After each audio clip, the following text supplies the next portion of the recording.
C'est une mémoire en creux qui est une mémoire en fait des problématiques sociales, du deal, des difficultés scolaires.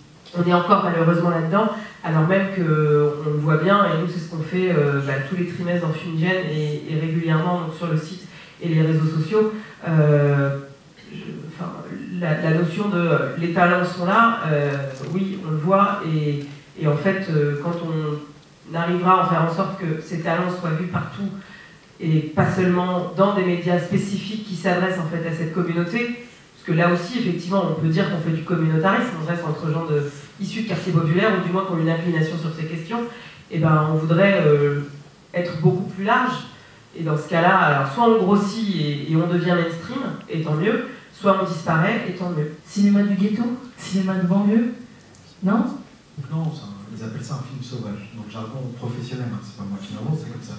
Oui, c'est un film sauvage parce qu'en fait, quand tu... Non, mais c'était presque pareil, tu vois. Mais en fait, le terme, c'est film sauvage parce qu'en fait, tu rentres pas dans les clous dès le départ. Donc, comme tu disais, c'est un ovni, donc un objet vidéo non identifié, donc comme si tu n'as pas suivi le cycle classique. Et après, juste pour répondre à ta question, comme disait Howard Zinn, tant que les lapins n'auront pas d'historien, l'histoire sera écrite par le chasseur. Donc, voilà, donc à nous d'avoir nos propres historiens et de raconter nos propres histoires, donc, et elle ne sera jamais mieux racontée que par nous-mêmes. Il vaut mieux un petit chez soi qu'un grand chez les autres. Voilà. Donc un cinéma de lapin. On s'approprie en fait les codes du cinéma entre guillemets dominant, et c'est là en fait qu'on a des prix. Et toi, par ailleurs, quand tu fais un cinéma sauvage, virgule ou deux sauvages, voilà, les difficultés aussi sont celles d'entrer en fait dans le circuit, quoi. C'est qu'après 120 projections débat justement où tu dis on a accès aux médias entre guillemets communautaires, donc c'est au 89, le Bondi Blog, le Parisien, etc. Mais on n'a pas Le Monde, on n'a pas les France Inter, on n'a pas Ruquier, on n'a pas tout ça. C'est l'action de l'accès aux médias, justement, de la réception, de la diffusion. Et en fait, on s'est rendu compte, nous, suite à justement ces 2 ans de tournée, si on ne crée pas notre propre média, donc la suite logique, c'était justement ce que je disais, c'était par rapport au film ils l'ont fait, c'était de créer justement un média où tu as ta web TV, ta web radio et ton journal gratuit, parce qu'on en est arrivé aussi au constat quand on faisait nos propres projections débat, que quand tu utilises aussi Facebook et tout, les gens ne sont pas forcément tous sur Facebook, ne sont pas tous connectés, il y a encore des gens qui aiment le journal papier gratuit, donc il y a tout ça, et puis si c'est gratuit, comment tu le finances, donc c'est les problématiques très compliquées. L'action d'autonomie. Ça, peut-être sur cette question des quartiers, on parle d'autonomie aussi, de moyens et de réception. Comment le festival fait face à ces questions? D'abord sur la question, pour moi, c'est une question politique. C'est ce qui est intéressant dans le fait de formuler les choses de cette manière-là, quartier populaire ou banlieue, c'est justement de formuler une question politique, c'est-à-dire qu'on ne parle pas d'une question politique au sens spécifique, mais on parle d'une question politique qui est tout simplement la question sociale, et travailler sur la réalité, ou donner à voir la réalité de ces bouts de France, c'est donner à voir la réalité du sort qui nous attend à tous si on n'y prend pas garde. Et c'est donner à voir tout simplement un concentré de la question sociale, ou même de la question écologique par exemple, ou de la question...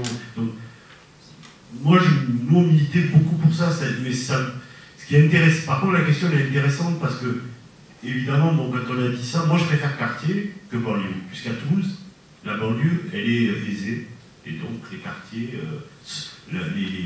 les quartiers, les cités, les lieux d'habitat social sont dans Toulouse.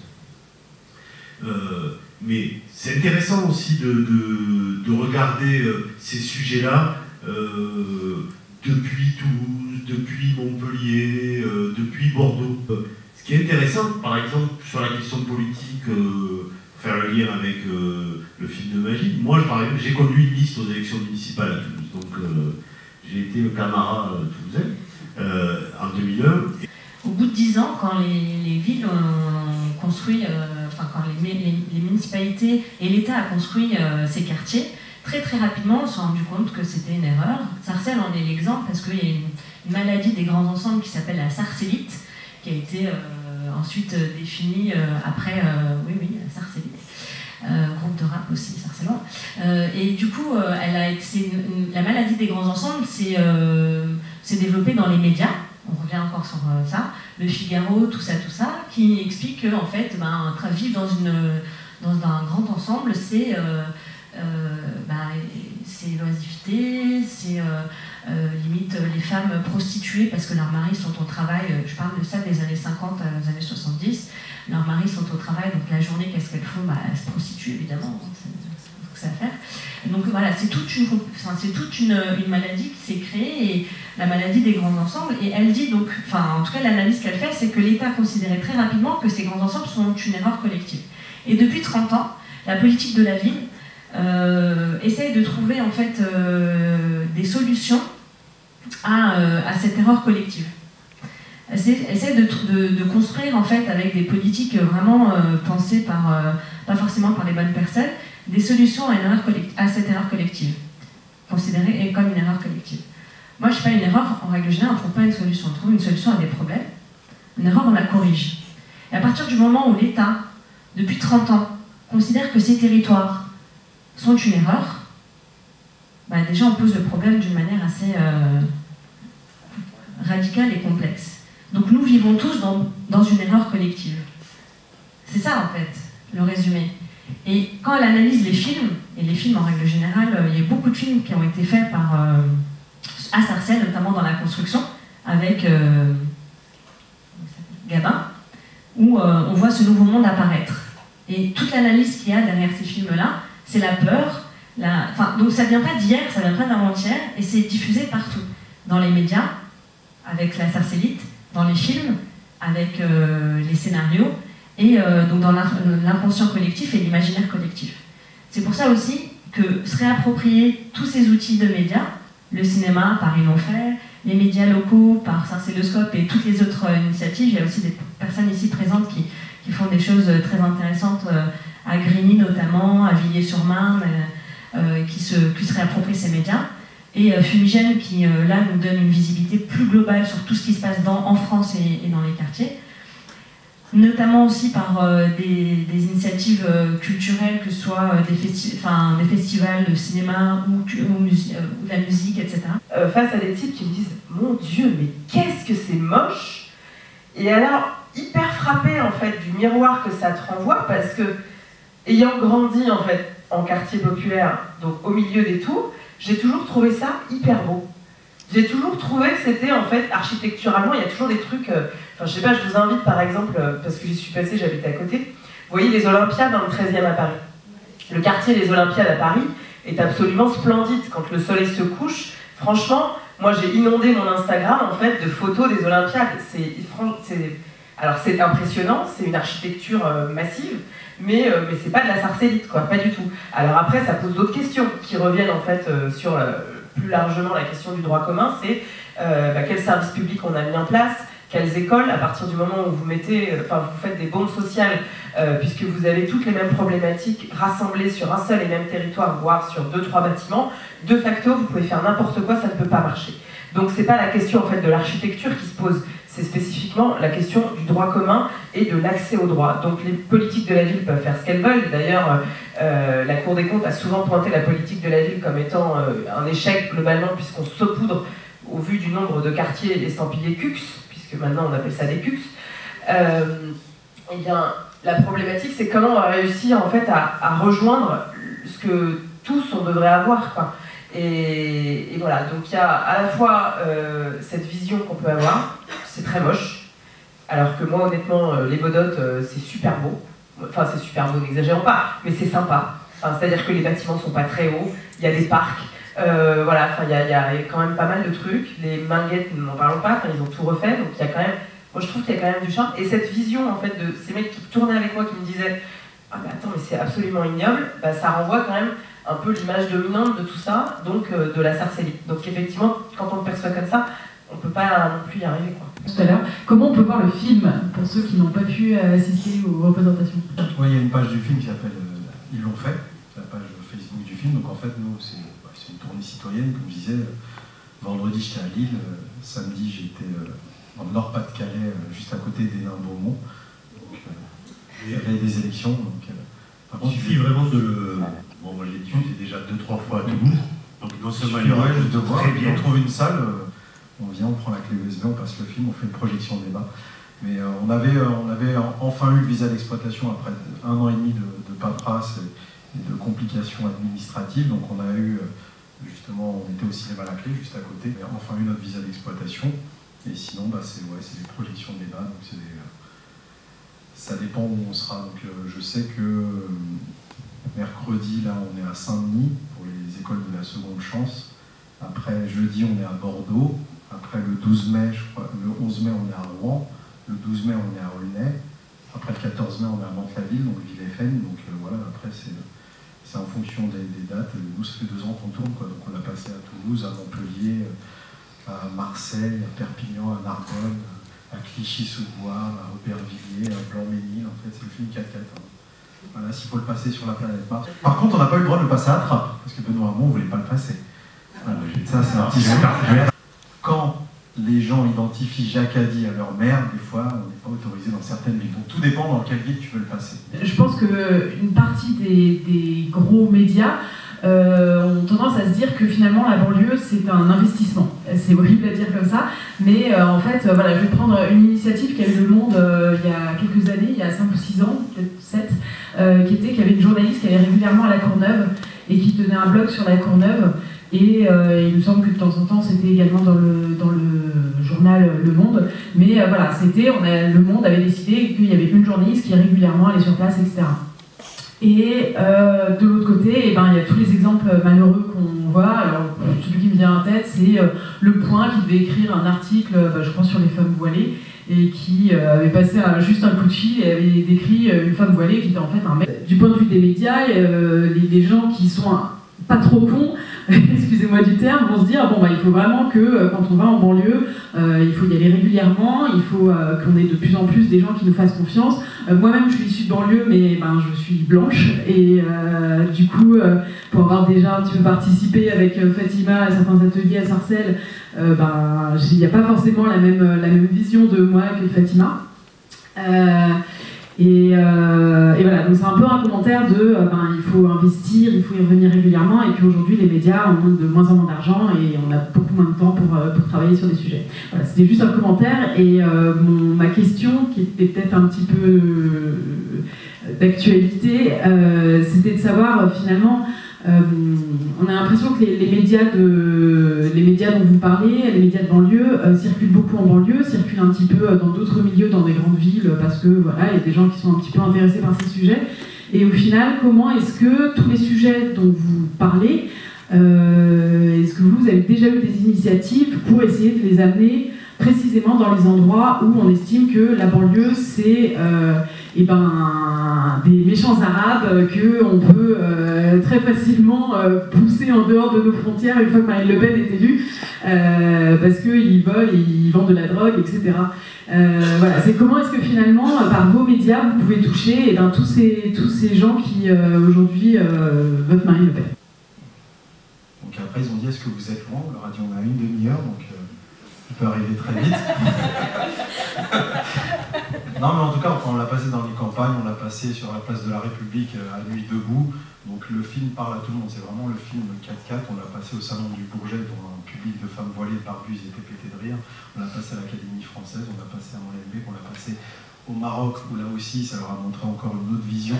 Où là c'était, ils ont plus dit c'est marrant mais en fait c'est marrant mais vous avez des vitristes quand même en France. Hein. Donc c'est pour ça que je dis c'est une comédie dramatique, parce qu'on rigole de choses qui ne sont pas drôles, parce que quand on achète les gens avec un taf, un appart et une subvention, c'est tout sauf drôle, même si nous on a tourné ça sous forme de dérision, donc on a fait surtout une grosse caricature, mais en tout cas le film parle à tout le monde, même dans les... Je disais, on l'a passé à Hénin-Beaumont, à côté d'Hénin-Beaumont, donc dans un public encore qui était encore différent du 16e, de trucs. On l'a passé dans les quartiers nord où moi j'étais persuadé que le Val-Fouré, on était déjà par terre, mais en fait quand on arrive au quartier nord, j'ai fait waouh, ah ouais quand même. Donc on l'a passé dans des quartiers. Après nous, ce film, c'est plutôt la politique pour les nuls. Voilà. C'est en 1h30, on arrive, on passe le film, on est dans des endroits où les gens n'ont jamais voté, où il y a 80% d'abstention, etc. Et en 1h30, ils comprennent qu'ils peuvent eux-mêmes gagner les élections. Voilà. Donc, et ça, c'est partout. Donc, si on a montré cette image et qu'on a fait rire tout le monde, oui, pour nous, c'est un succès. Alors après, je dis pas qu'il n'y a pas encore du boulot à faire, honnêtement, il y en a. Mais c'est vrai que c'est la chose la plus dure, en fait, c'est ça, c'est d'aller chercher des gens qui ne sont pas du tout habitués, en fait, au format papier, parce que quand on va intervenir, par exemple, à Aulnay-sous-Bois, on a fait des ateliers avec des gamins, un magazine, ils savent pas ce que c'est, quoi. Enfin, j'exagère, mais presque. C'est-à-dire qu'en fait, ils le roulent, ils l'ouvrent, ils le regardent vite fait, ils trouvent que les photos c'est sympa, puis ils le reposent, en fait. Donc, on doit aussi toucher ce public-là, tout en créant des ponts, du coup, pour que, du coup, ils s'ouvrent aussi, en fait, parce qu'on ne fait pas que des banlieusards, hein, dans Fumigène, on fait aussi parler des gens qui ne viennent pas de banlieue et qui ont des parcours à notre sens exemplaires. Et du coup, c'est de pouvoir créer en fait ces ponts-là et les déposer à l'EHESS, à l'Alliance française, aux Parisiens, au siège, au point et à la fac. Moi, je suis à côté d'Assas pour le coup, donc c'est pareil, j'en dépose. Et ben voilà, c'est ça aussi l'enjeu, c'est de réussir à créer des ponts. Alors après, je ne sais pas si on les touche vraiment, mais ils le prennent, ils le gardent, c'est un bel objet, il y a des super belles photos, et en général, les retours qu'on a sont plutôt positifs, quoi. Donc, et la démarche, de surcroît, quand on dit qu'on est bénévole, en fait, elle interpelle beaucoup, et chez tout le monde. Donc c'est assez intéressant. Puis après, du coup, ça fait des petits. Donc un jour, on sera à l'Élysée. Hein, voilà. On a envie de parler aux Sarcelloises, et oui, par le fait qu'on est sur les réseaux sociaux, en fait, il y a toujours des gens qui sont au chemin de leur ville, qui habitent plus à Sarcelles et qui ont un attachement, donc qui suivent un peu l'information, etc. Mais si vous demandez autour de vous, il y a toujours quelqu'un qui a une cousine, une tante, quelqu'un qui a vécu à Sarcelles, qui vit encore, qui est venu au marché, qui connaît DSK. Donc normalement, à un moment ou à un autre, vous avez un lien. Et donc du coup, franchement, je ne prends pas cette volonté. Après, ce qui est comique, c'est que sur l'objectif au départ, c'était que c'était Parisien qui nous saoulait avec ces faits divers, racoleurs, tout ça.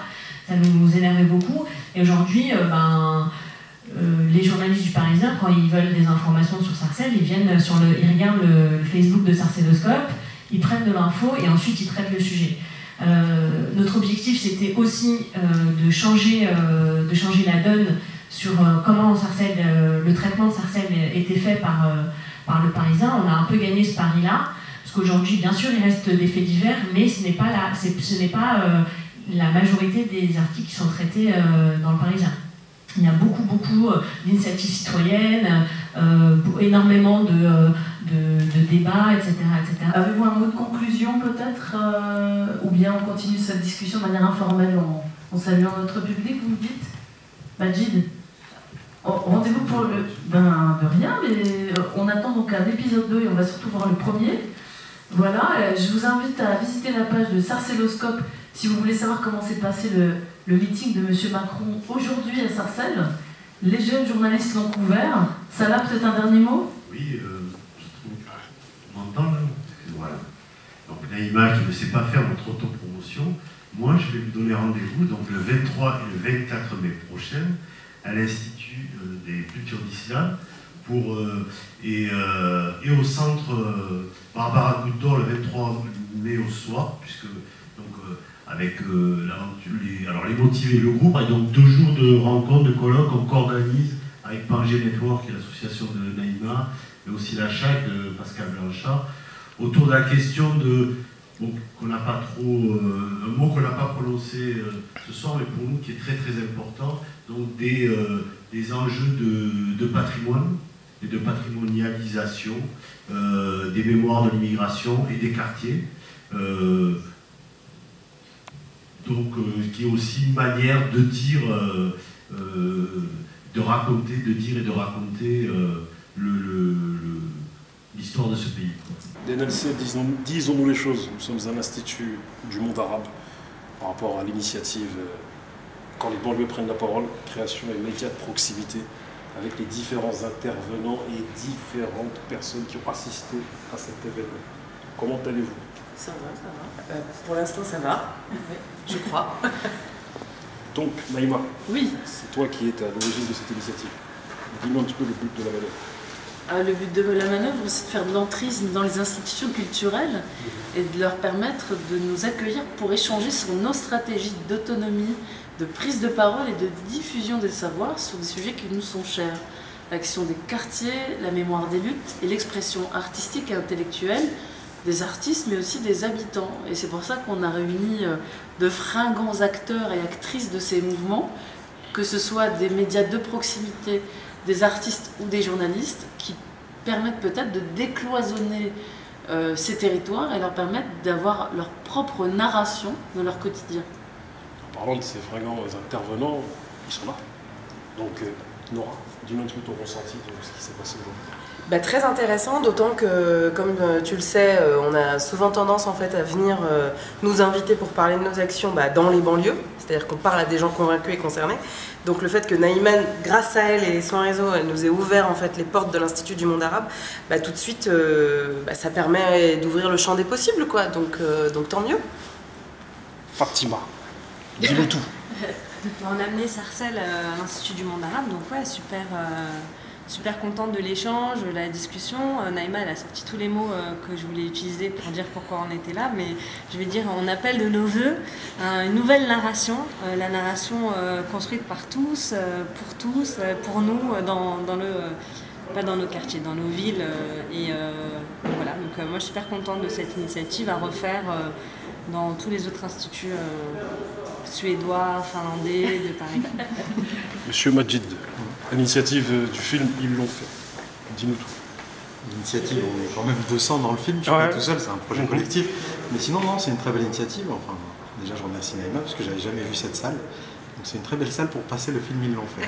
Donc, je crois qu'il y a 400 places, donc si on se démerde bien, on peut la remplir. Voilà. Le public, car il y avait un public. Oui. Il est là. Dites-nous un peu votre ressenti. Très contente parce que je viens parfois juste prendre la température de ce qui se dit, de ce qui se fait. On n'est pas en vase clos, les vases sont communicants, donc on sait à peu près ce qui se passe, mais c'est toujours bien de découvrir de nouvelles initiatives, de voir que d'autres renaissent, les films dont on n'a pas entendu parler, et puis quand on a le synopsis dit par le réalisateur ou autre, on dit mais vivement que je le vois. Et donc voilà, c'est rassurant, il y a de la création, il y a de la parole, il y a de la réflexion, rien n'est fermé, personne n'est résigné, donc que ça se diffuse aux autres secteurs de la vie citoyenne. Concocté dans les officines de banlieue, dans le grand secret, il y a ces initiatives populaires qui, sans qu'on s'en rende compte, germent, font tache d'huile et finissent par sortir de la lumière, sortir vers la lumière. Et du coup, voilà, ces petites pages Facebook qui au départ réunissaient 10, 20 personnes comme Sarcellescope font maintenant des milliers de vues, font maintenant mainstream, font partie de la référence. Donc voilà, quand on s'assoit à la table des rois et c'est pas à prendre ni à négocier, on est là, quoi. Et donc c'est bien de voir ça, ça fait plaisir. Monsieur, c'est toujours délicat de passer en dernier, tout a été dit. Non mais c'est intéressant de voir qu'il faut se rapproprier aussi l'information au niveau local par les citoyens, d'où qu'ils soient. Et puis c'est un sujet intéressant parce qu'on voit aussi que la discontinuité des médias qui selon s'attachent à un prisme ou à des sujets particuliers, peut entraîner aussi une discontinuité de l'action publique. Ce qui se passe dans les quartiers populaires, c'est valable pour les Outre-mer aussi, pour d'autres quartiers. Et donc en recréant du lien avec l'information, on peut aussi recréer du lien vers l'action publique, en tout cas on espère. Alors c'est encore plus compliqué de passer après le dernier. Oui, mais ce que je trouve super intéressant, c'est qu'effectivement ces initiatives, pour ceux qui sont au courant, voilà, on sait que ça existe. Et finalement, je suis désolée, j'ai terminé sur une pointe de déception, c'est qu'il faudrait que ça se sache encore plus et que ça essaime encore plus et que, voilà, que finalement ces initiatives soient connues encore plus loin qu'à Paris, en banlieue. On est pressé, donc j'avais une dernière, la question pour celle qui a l'initiative de cet événement. On sait que ce qui intéresse le plus les médias mainstream, c'est les faits divers dans les quartiers. Comment renverser la tendance pour qui s'intéressent à ce qui se passe dans les quartiers en termes d'action quotidienne. Comment renverser cette tendance? Et tout à l'heure, Laura a dit un truc qui était très intéressant, c'était le fait de soit on devient des médias mainstream, soit on disparaît. Quelle est la solution? La solution, c'est que déjà le constat, c'est que la marge a immergé le centre. Qu'est-ce que j'entends par là? Les artistes dont on parle, les créateurs, les initiatives, l'innovation, elle vient de ces territoires déjà. Et elle est déjà, j'allais dire, à la pointe de ce qui se fait de plus mainstream. On dit les cultures urbaines, le cinéma des banlieues. Aujourd'hui, c'est ce qui remplit les multiplexes, c'est les disques les plus vendus des artistes qui aujourd'hui sont presque la chanson de variété de 2017. C'est ce qu'on appelait hier le hip-hop ou la chanson des quartiers ou de la street music. J'ai envie de dire que peut-être que ces médias-là vont connaître le même destin, et c'est ce que je souhaite, et devenir ces leaders d'opinion, ceux par qui, non pas le scandale arrive, mais l'information arrive. Et ces embryons de médias, on parle de réseaux sociaux, on parle de nouveaux outils, vous en êtes la preuve, c'est que vous êtes au contact du terrain et que c'est par vous qu'on saura demain ce qui est à l'avant-garde et ce qu'il faut suivre. Donc je pense que cette tendance, elle est réelle, elle va être récupérée, puisque tout ça c'est quand même un marché des biens culturels, c'est un marché d'échange, et ce qu'il y a de bien avec le marché, c'est qu'il se réapproprie ce qui fonctionne, ce qui fait la tendance. Et aujourd'hui, je pense, comme hier pour les questions de la danse, de la chanson, de la création, de la poésie, de la parole, aujourd'hui, les médias de proximité et les artistes qui les accompagnent et qui les portent feront que demain, ils seront, eux, à la pointe de l'actualité. Donc, nous ne faisons que devancer une réalité qui sera, je pense, demain le quotidien de tous les Français. Donc à vous de diffuser cette bonne parole et de répercuter en tout cas cette initiative et la réalité de ces créations. Sur ces paroles, nous allons tous nous quitter, mais en tout cas nous vous remercions et nous continuerons à tous vous suivre, car nous nous déplaçons à travers la France. Un dernier mot? Et bah, continuez aussi, et puis on espère que vous essaimerez et diffuserez large. Merci à tous. Merci. Merci.